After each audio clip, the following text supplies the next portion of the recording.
Do blini më pak bukë tani që është rritur çmimi? Në shportës ushqimi kryesor buka. Ndër kryesorët janë të tjerat, janë mishi, janë frutat, janë yntynat, vajrat. Kështu që se rritet çmimi i bukës, detyrimisht mund të shkojnë komplekse rritja çmimeve të tjera. Kjo është një anomali për ekonominë tonë. Nuk do të ndodhin. Buka është ajo që ngre peshën më minimale të shportës, nevoja ngushtë e familjes. Deri në çfarë çmimi do ishte normale për ju bukat që do ta blinit? Po bukën në bazë të ardhë që kemi neve, kilja të jetë deri 200 lek. Po pa bukë do rrim? Qas pret nga Edi Rama, jo bukën të ngre Edi Rama, po edhe shdo, a i të ngre ujë, së le të pish ujë, së le një qezën publike, i ka prishur gjitha. Deri në çfarë çmimi do e blini bukën? Po, sa ta ketë?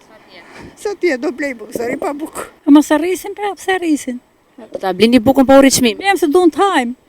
Deri në çfarë çmimi mund ta blini bukën? Ka 700 lekë. Të gjitha janë rritur, s'po na bëjnë më përshtypje. Deri në çfarë çmimi do e blini bukën? Varet, neve jemi mësuar me të që kështu, nuk e di. Do ndryshoj konsumi i bukës tani që është rritur çmimi? Ajo varet simbas njerëzve. Ndoshta jo, kupton? Njerëzit janë mësuar me të dhe nuk rrin, por vështirësi e madhe. Është jo vetëm për bukën, por për gjithë produktet. Është paralajmëruar që do rritet çmimi i bukës. Çfarë mendon për këtë?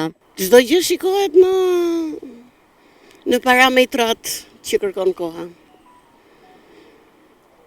Por për momentin nuk di ç'të them. Do vazhdosh ta blesh bukën ti edhe po u rrit çmimi akoma më shumë? Po normal që se pa bukë s'rrin dot.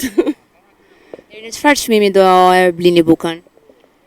Po nuk ka çmim ndonjëherë të prerë buka se buka të mban shpirtin, kështu që normal që do blihet gjithmonë. Ta ralloni konsumin e bukës? Nuk kemi pse rallojmë, se ne ralluar e kemi, s'kemi pse e ndryshojmë ashtu siç ka qenë, ashtu do jetë.